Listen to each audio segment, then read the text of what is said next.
From UFOs to psychic powers and government conspiracies, history is riddled with unexplained events.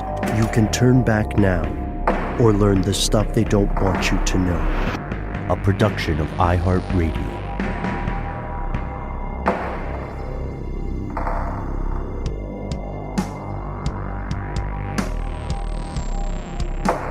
Hello, welcome back to the show. My name is Matt. My name is Noel. They call me Ben. We're joined, as always, with our super producer, all mission control decant. Most importantly, you are here, and that makes this stuff they don't want you to know. Our story today takes place a little bit more than 76 years ago. It's about 30 miles north of San Francisco, in the Bay.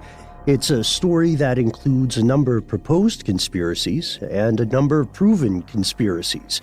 And while you may not have heard of this story before, it is a story that fundamentally changed the course of the United States. It's known as the Port Chicago disaster. Did you guys ever hear about this before in grade school or growing up? I don't recall learning about it in school. However, I traveled to Vallejo, California, which is very close in that area, and I learned about it after hearing about the naval history of Mare Island, which is very close to there too. But that's the only time I've ever encountered it. Yeah, and Mare Island's going to come up in this story quite a bit as well. I had never heard a peep about it and was actually quite surprised to learn that the Port Chicago has absolutely nothing to do with Illinois or the Midwest at all. Or the band Chicago, even. No, but it does turn out that 25 or 6 to 4 is when whoever the main Chicago dude is was trying to figure out a closing line to the song, and he looked at his watch, and it was 25 or 6 minutes to 4, which seems like quite a large gap there, but that's the lore of that song. And here are the facts. So despite the name, nothing to do with Illinois, nothing to do with Chicago, the band, or the metropolis. Port Chicago was a town located in California, 30 miles north of San Francisco, and was once upon a time called Bay Point because it was created in part by something called the Bay Point Land Company. However, Port Chicago was not like a normal town, at least in conception. No, it was a town with a purpose, with a mission. It was developed specifically to serve and support a giant munitions facility. And that is because that island that Matt mentioned, Mare Island, also had a naval ammunition depot there that was starting to not quite cut it for the war effort on its own. So they needed an additional depot and factory to support the war effort out of California. And, there's the Port Chicago that has the pier where all of that ammunitions loading and all that occurs. But there's also a town where the people would live that worked there if you didn't live, on the facility, like in the base, essentially. There's a population in that small town of around 1,500, and it was located only about a mile and a half away from where those ships were located. Yeah, and this will be important to the story later. So this is a purpose-built town. In some ways, it's similar to places like Oak Ridge, Tennessee, or some of the closed cities in the former USSR. But make no mistake, even though Port Chicago, the town, was relatively small in terms of population, it was a huge deal to Uncle Sam. Business was booming. By the summer of 1944, the newly minted facility had already expanded such that they could load 2 ships concurrently around the clock. So 24/7, 2 ships in and then 2 ships out. Business was also it was terrible.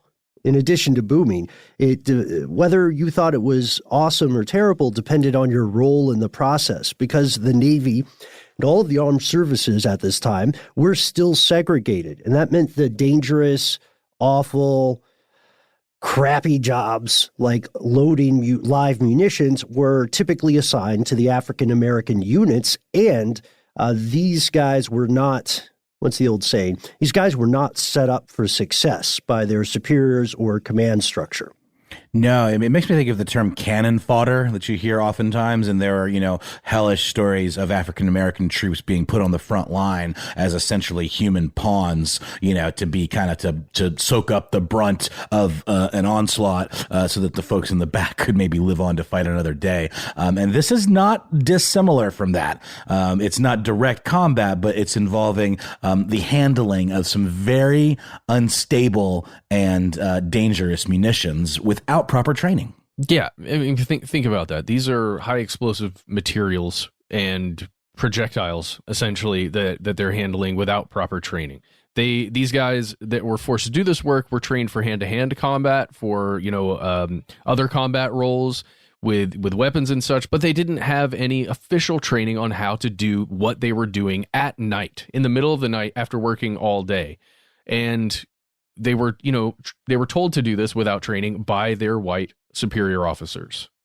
And in addition to that, they had these incredibly hectic loading schedules. The people on the front lines will die if we don't get this stuff out in time, and it always needs to be there yesterday. So safety standards, like it's similar in some ways to the COVID problems in productions today, safety standards were either diminished or ignored outright.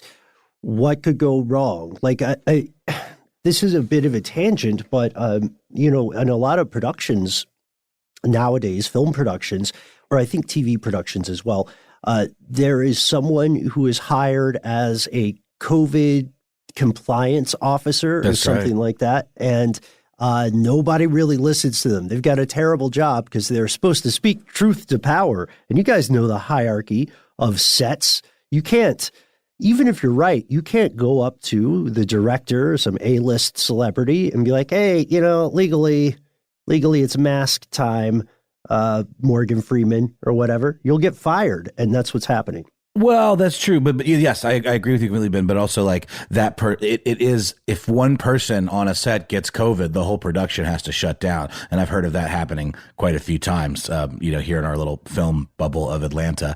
But I wanted to double back on one tiny thing I said, talking about the things they were handling being unstable. There is some truth to that, but it's interesting because munitions up until the late 1800s explosives had been incredibly unstable. And then Nobel invented dynamite, Alfred Nobel, in the 1860s, which was like a way of stably handling explosives that were, stronger than black powder, which had been like the kind of explosive du jour before that. And I learned a little bit about this listening to the great podcast Omnibus with Ken Jennings and John Roderick. And I think it's really ironic and probably not lost on anybody that Alfred Nobel, in inventing dynamite, he prevented people from blowing themselves up accidentally by handling munitions and things like that, but also made it much more possible to spread the use of these type of explosives and, kill people with them on purpose. So he, in order to maybe maintain his legacy, started the whole Nobel Peace Prize. Right. But the philosophical question there is, it's an important one. Does that make your hands clean? Right. Did building the Winchester Mansion in some way spiritually exonerate the Winchester widow from all the deaths on the other end of the Winchester repeating rifle? Story for another day, but let's talk about the ammunition. That's a good direction to go. So on July 17th, 1944, the guys on the evening shift, to Matt, to your very important point, they were speed loading these two merchant ships, the SS Quinault Victory and the SS E.A. Bryan. The holds were being packed with like 4,600 tons of various explosives, bombs, depth charges, plain old ammunition, and then there were another 400 tons of explosives waiting nearby on rail cars. Southern Pacific, by the way, goes straight through town, so they can carry this stuff from the factories. And just so everyone understands, I didn't fully understand this. The cargo hold of a large ship like that is kind of in the center, and it's like a cavernous hole that, imagine one just filled with these explosives. With that amount, I mean, it has to be at least 2,000 tons each for those ships that they're loading up, And just like 2,000 times 2,000. Good God, that is so much explosive. Yeah, and picture like a Hostess cupcake. I'm going to say, because I barely ate today. Picture like a Hostess cupcake, the kind with the little lace on the top and the little cream in the middle, or a cream-filled donut, whatever. Your choice. That's kind of this cargo hold situation. So. With two big ships. This was a ginormous operation. There were hundreds of people in the area. There were about 320, as far as we can tell, on or near the pier when something went wrong at exactly 10:18. A series of massive explosions resounded through the night, creating blasts that were felt as far away as Nevada. That's right. And we'll talk more about this, but those explosions destroyed everything, and killed every person who was working there that night. Yeah, vaporized them, evaporated them. Like we know there were 320 people there from records, more so than unfortunately, than finding a lot of corpses. Not even like dental records where they could like match the remains. Like, I mean, when you say vaporized, I mean, you basically mean like turned to dust. Disintegrate, yeah. Yeah, the largest remaining pieces of the E.A. Bryan, for instance, which is a 7,200-ton ship itself, the largest remaining pieces of it were about the size of a suitcase. So there was it's a stone standing on another situation. And the actual damage, stretched all the way south into San Francisco, somewhere between 30 and 48 miles. Every building, remember Port Chicago, the town's a mile and a half away, every building takes this tremendous amount of damage. There's not a pane of glass left in town. People were knocked off their feet. And here's a fun fact to ruin conversations with your friends.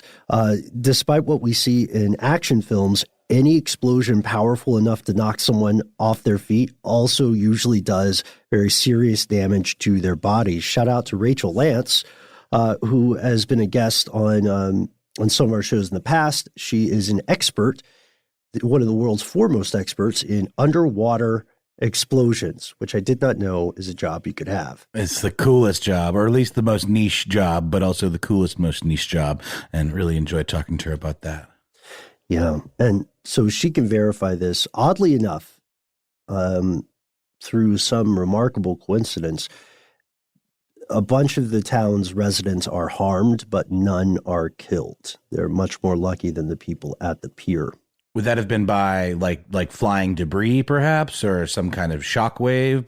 Yeah. Yeah, they were harmed by shockwave. They were harmed by all the splintering glass and all of the debris shooting out from the sort of origin point of this series of explosions. One thing that I found most memorable from our conversation with Rachel Lance is that these shockwaves can be incredibly damaging. Underwater in particular, too. We're talking about the SS Hunley, or it wasn't the SS, it was just the Hunley. It was this Civil War era submarine. And the question was, how were the people that were killed in the testing of this vehicle? Well, it wasn't testing, in the use of this very rudimentary vehicle killed. And her kind of thesis is that it was the underwater shockwave that actually can cause like internal damage. Like it can like eviscerate your internal organs. So nothing to sneeze at, these shockwaves. So let's imagine the explosion as it's occurring.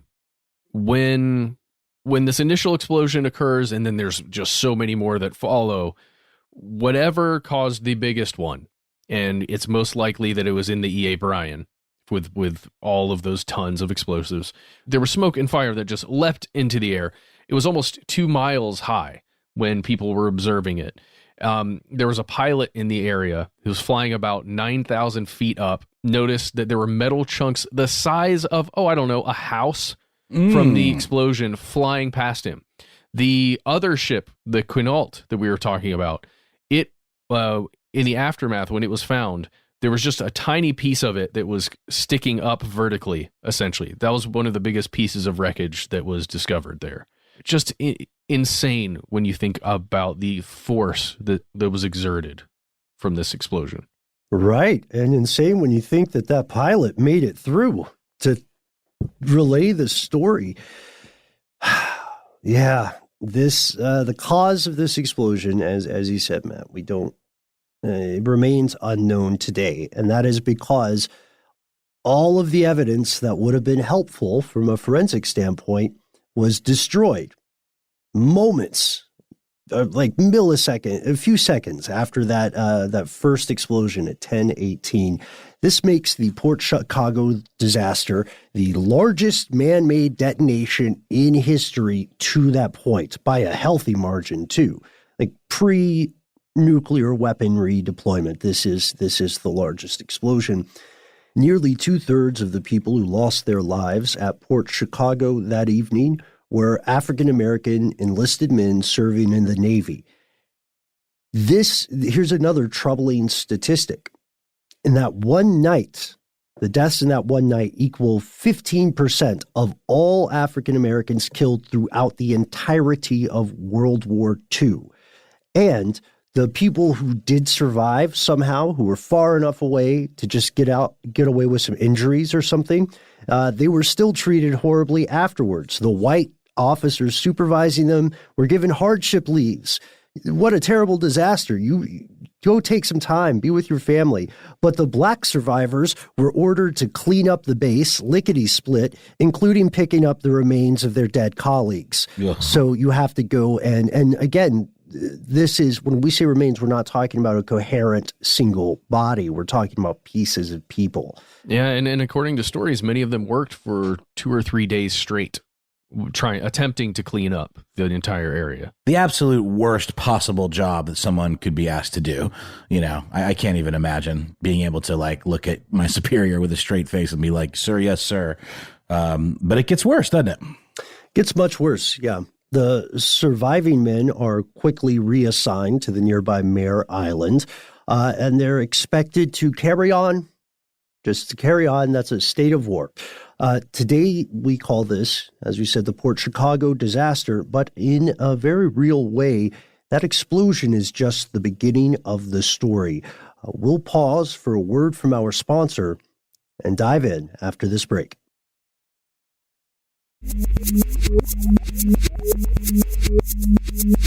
Here's where it gets crazy. Fast forward. It's less than a month later.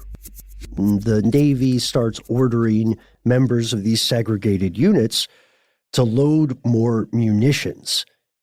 They still have not received the training they needed, by the way. Yeah, but they wanted the training. They were calling for the training. They've been asking for it. Yeah, exactly. It's not as though it was something that was being neglected by the sailors themselves.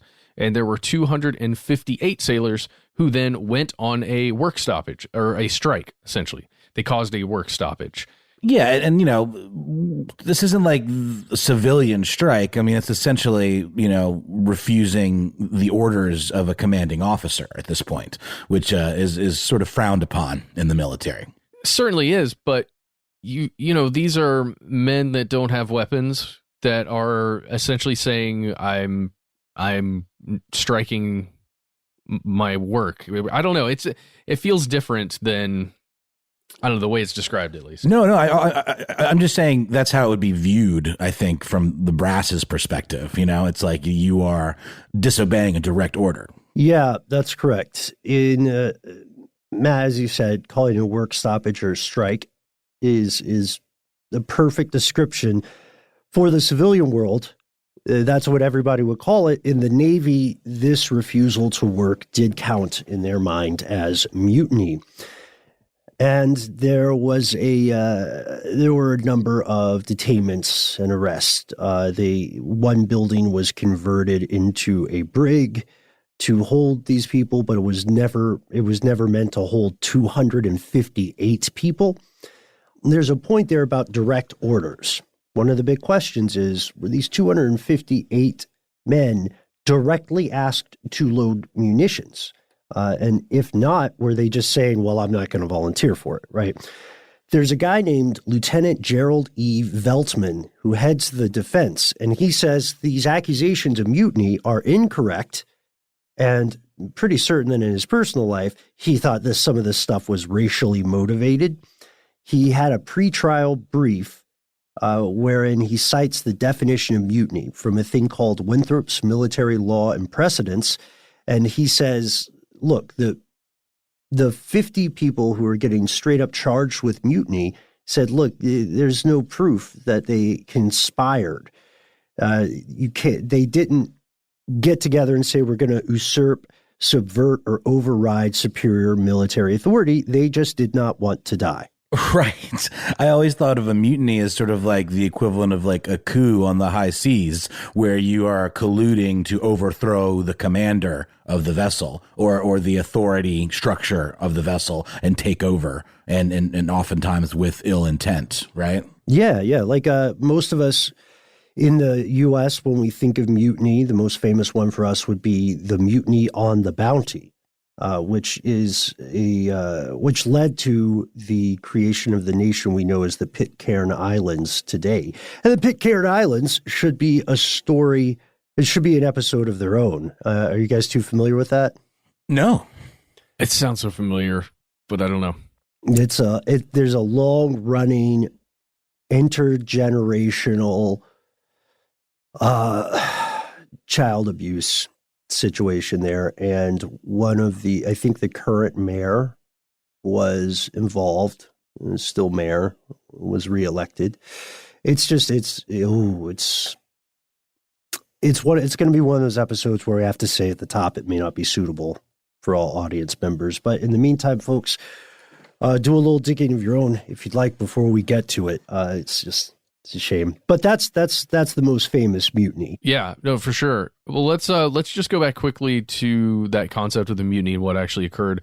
There's a video you can watch right now on YouTube. It's called Remembering Port Chicago. It's put out there by the U.S. Department of Veterans Affairs.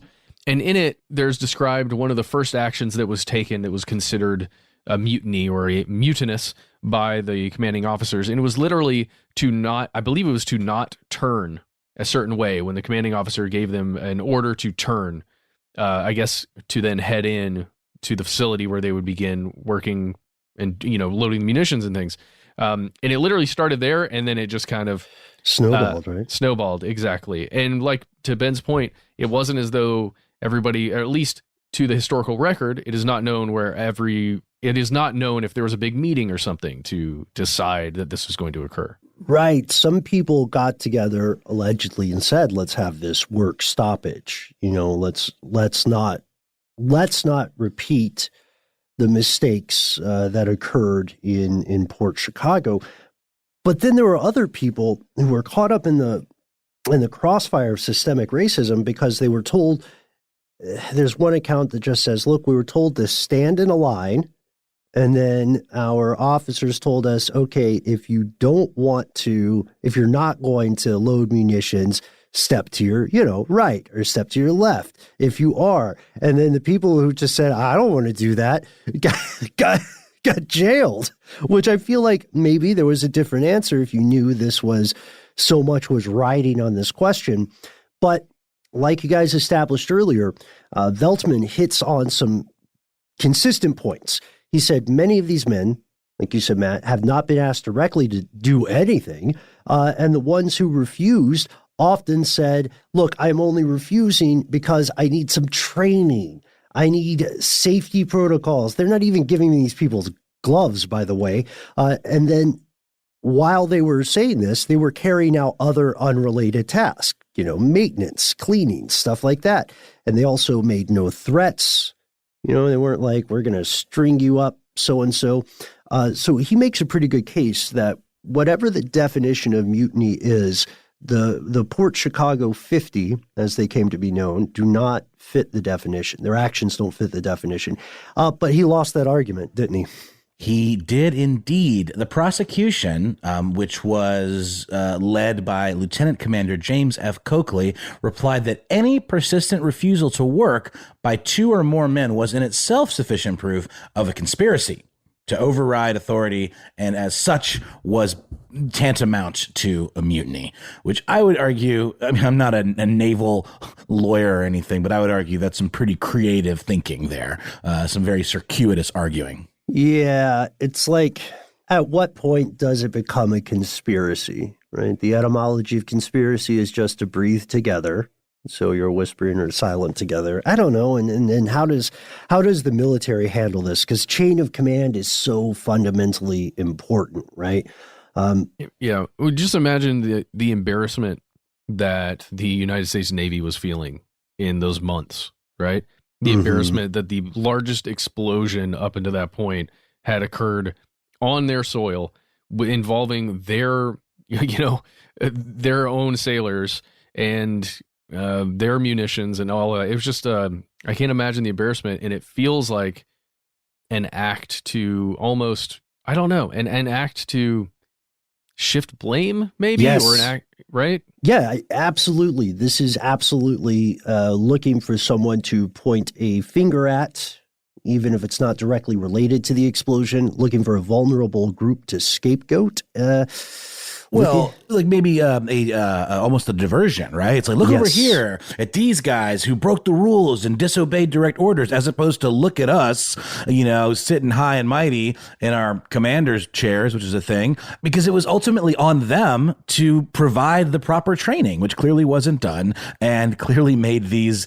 It's one thing to go into battle, one thing to go into war where you know what the score is. You know there are people literally coming at you to kill you.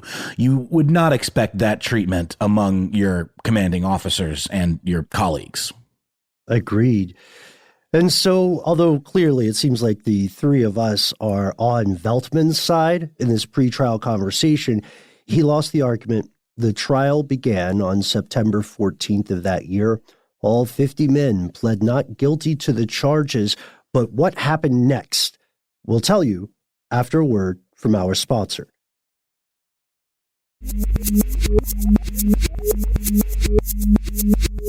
So we have a pretty extensive record of the ins and outs of the trial. There are a lot of not completely above board things that happened in this trial. It came out that some of the sailors who had been accused during their interviews, there was an armed guard stationed there. They had one guy said that Coakley threatened to shoot him if he didn't have an answer. Both sides accused the other of coaching the witnesses or the accused. There were statements from the superior officers who said things like, okay, I directly ordered maybe these 6 guys to load munitions, and they said no. But I can't say that I ordered 50 people to do that, let alone 258. Jeez. Well, yeah, and I think is it the same officer or a different officer who goes on to explain that all of the men over whom he had command would follow pretty much any order, any and all orders that were given to them, besides the order to load more munitions. Mm-hmm. I think it was the same person. Yeah, Commander Joseph R. Tobin. He said, and he also said, look, nobody was being aggressive or aggro at me. He didn't say aggro, but you know what I mean. And he said no one was being disrespectful. They just didn't want to do this unless they had the proper training. Because again, like I said earlier, these guys are trained for combat, and they just got pulled into munitions because it was a micro-esque dirty job.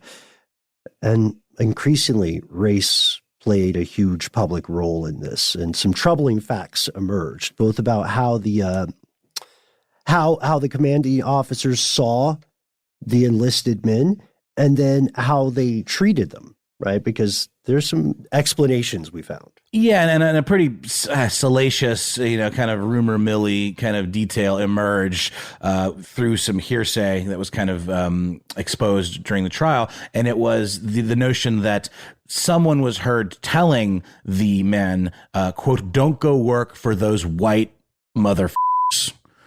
And, it was just a claim, and it wasn't really verifiable, right, Ben? Yeah, you're right, Noel. There's a lot of hearsay that takes place in this original trial. It's a lot of Well, I heard the blah, blah, blah did that. And it's influenced a lot by the rank of the person testifying or speaking. But there was a troubling explanation that emerged in the course of this investigation, and it explains why there was little regard for safety. It turns out that the officers had a kind of conspiracy or a sport of their own, and they were using teams of loaders as the pawns in their game, right? I mean, yeah, again, we were talking about that cannon fodder situation.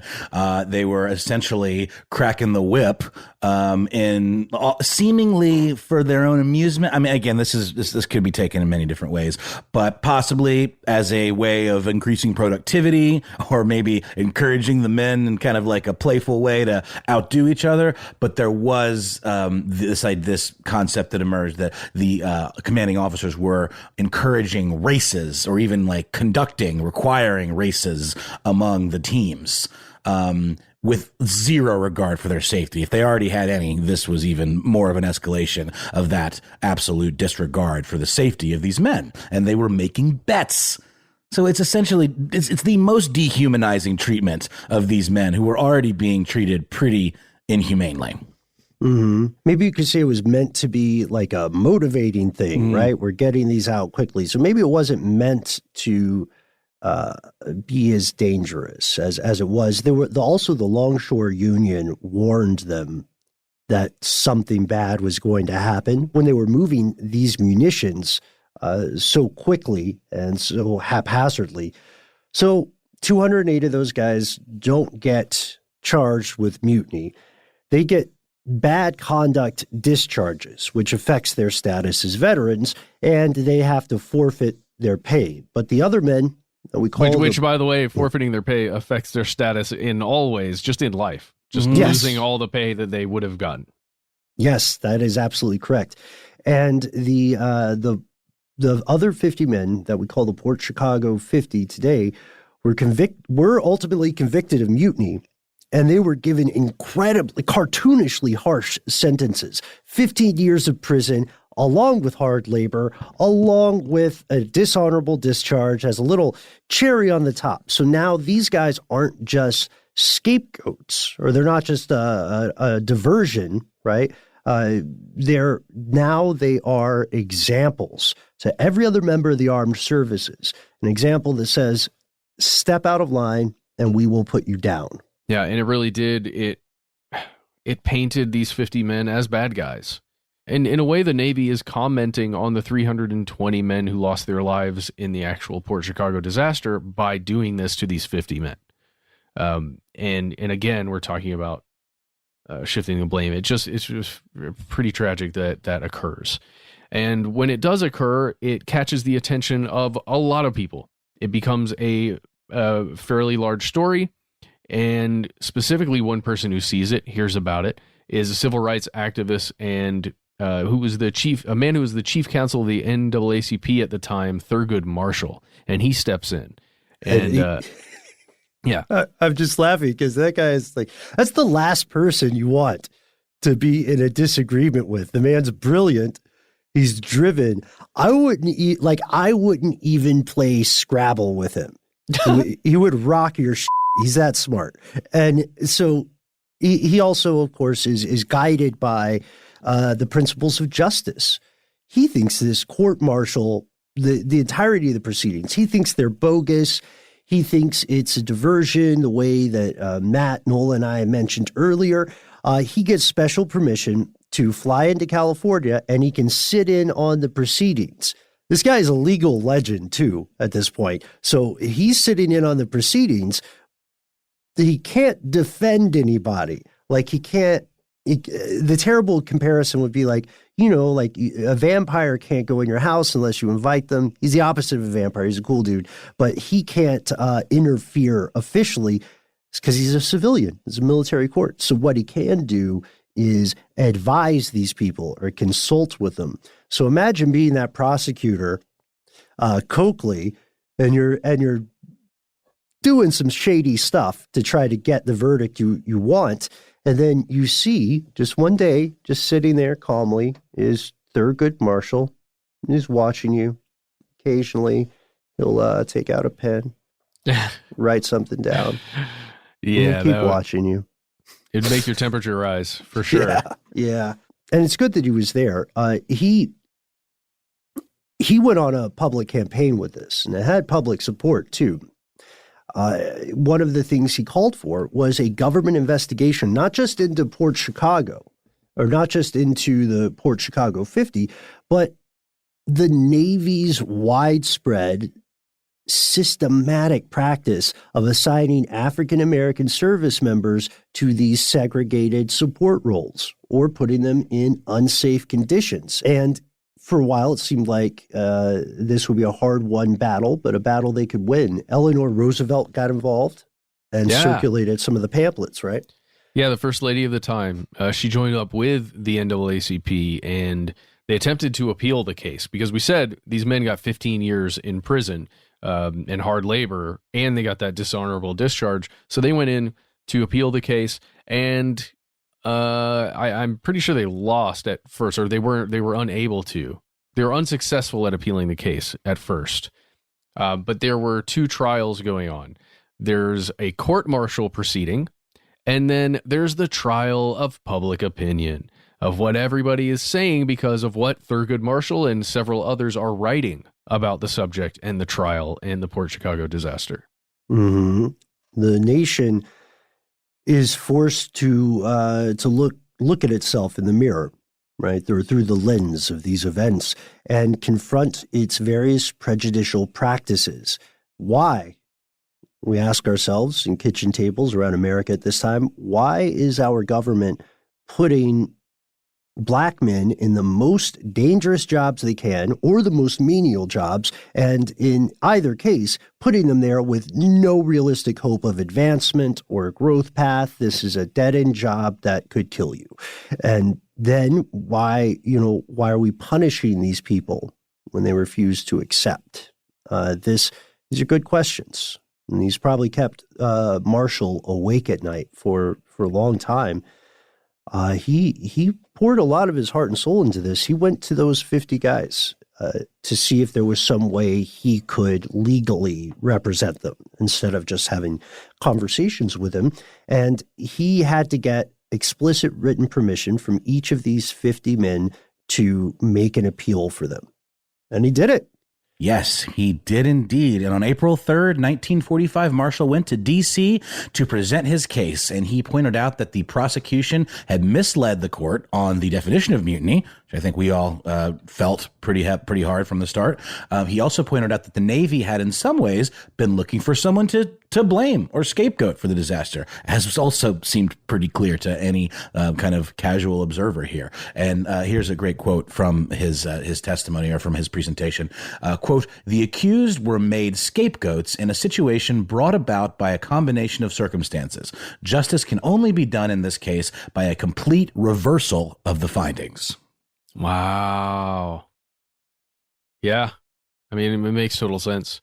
And then what happened afterwards, it just, we'll just describe it to you. After the war, the Navy wasn't able to justify these sentences. The Navy was like, so we see all this writing, we see the appeal. Okay. Ooh, when it was wartime, back when we were doing all that, this kind of made sense. Like the overly punitive sentences were, setting example so that we don't lose a bunch of other sailors or soldiers somewhere else during the war, because we kind of need everybody. And we just put 50 guys in jail for 15 years. But now that the war's over, yeah, maybe that is a little harsh. Yeah, now I don't know if we can just if we can continue going this hard on the punishment paint. So in September of 1945, this is, as you said, Matt, after the close of the war, the Navy first shortens each of these 15-year mutiny sentences by 1 year. And the next month, Captain Harold Stosson says, "I think we reduce these sentences all the way down to 2 years for people who have good conduct, 3 years for the rest, and then give them credit for time served." January 6th, 1946, the Navy released 47 of the Chicago Port 50 and then immediately sent them to active duty aboard ships on the Pacific, where they were often relegated to menial labor. That is rough.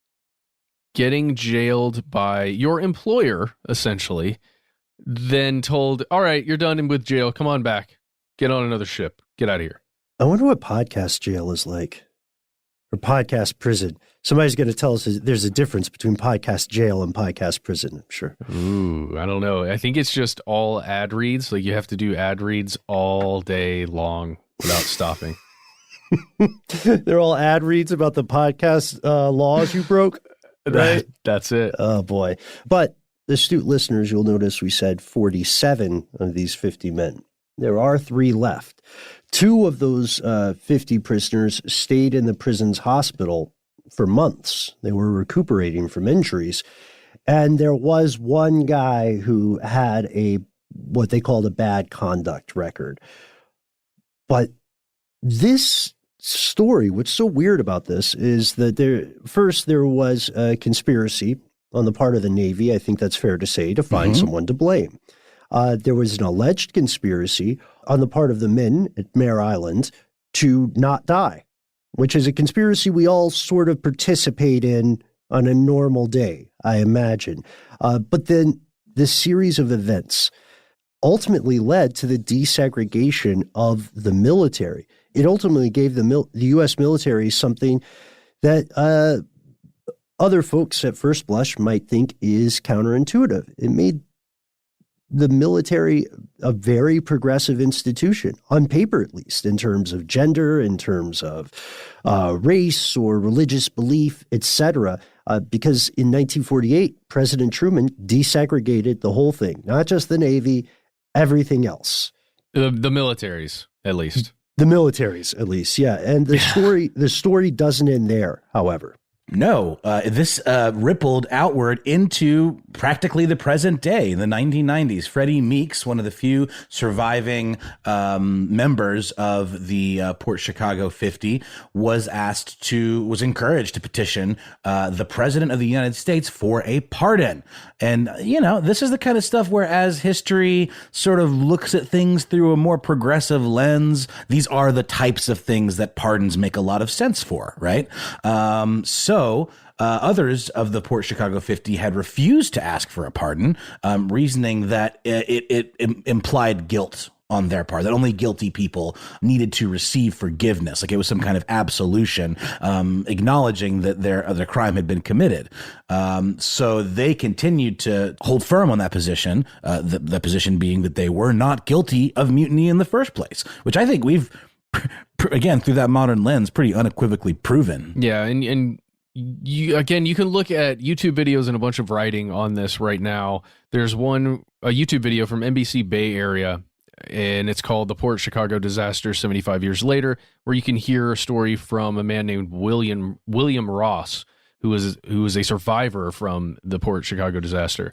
And, you can hear his story. You can hear the story of several writers who have been researching this for a long time.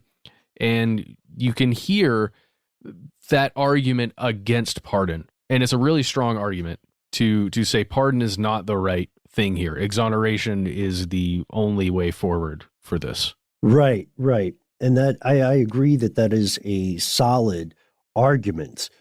Meek's logic for applying for a pardon was to bring more public awareness to these events and to the miscarriage of justice. It was successful to a degree. In December of 1999, then President Clinton pardoned Meeks, who would go on to pass away in June of 2003. And efforts to posthumously not pardon but exonerate all 50 sailors continue to this day. The story takes us to a better place, but it's by no means done yet. If you are in the area, you can check out the Port Chicago Naval Magazine National Memorial, which was dedicated in 1994 to the hundreds of lives lost in the explosion. And there, for now, until we get more news, the episode draws to a close. What do you think, folks? It is somewhat rare longtime listeners, you know this, it is somewhat rare for us to have an episode with a happy ending of like any sort. And this is sort of a happy ending because justice is slowly being done, and it led to tremendous, I would say, cultural advancements in this country, but it's not over. I don't know. No, it's not over. And, you know, there's something that we didn't touch on here, and it's not even really worth looking into. But because of the nature of this explosion, how large it was and how very little was left behind, it's very difficult to prove what caused, what is the thing that sparked the explosion, you know? Yes. And of course you could get lost in rumor and, you know, just thinking about that as, whoa, could it have been, you know, an attack from the outside? You just go down that rabbit hole forever. But in the end, in all likelihood, it was an accident that caused it. And that's why this, you know, is so important to talk about the way the Navy handled the men that caused an accident because they didn't know what they were doing.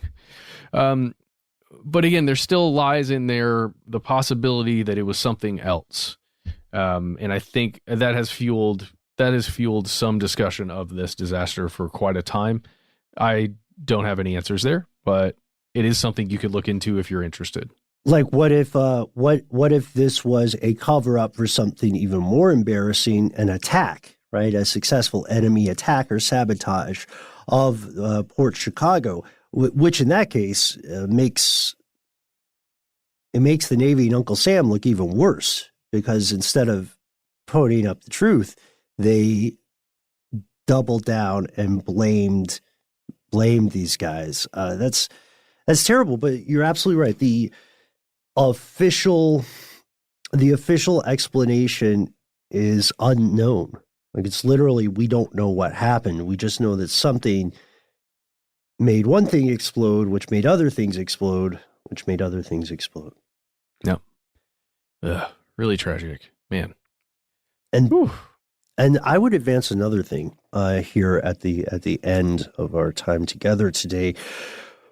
What other stories like this are out there? I'm sure there are many. I am sure that scapegoating soldiers is not something restricted to the United States or to the modern era. What stories like this have you heard from your neck of the global woods? Have you experienced something like this firsthand? If so, let us know. We try to be easy to find. We're on Facebook. We're on Instagram. We're on Twitter. Check us out at Here's Where It Gets Crazy, which is our Facebook community page. But wait, you say, I hate social media. You guys are great. I can't do it. I don't even talk to my mom on Facebook. Well, that's fine. We have another way for you to get in touch with us. Well, first, call your mom, then immediately dial 1-833-STDWYTK and leave us a message. 3 minutes, if you please, or less. And you might let us know if it's okay to use what you want us to call you, if it's okay to use your audio, and you might hear yourself on one of our weekly listener mail episodes. And if you don't want to do that, you can, of course, well, what's another good way to reach us, guys? Oh, I know. There's that old-fashioned email that we keep around that a lot of you write into and we read every week, every day of every week. It is conspiracy@iHeartRadio.com.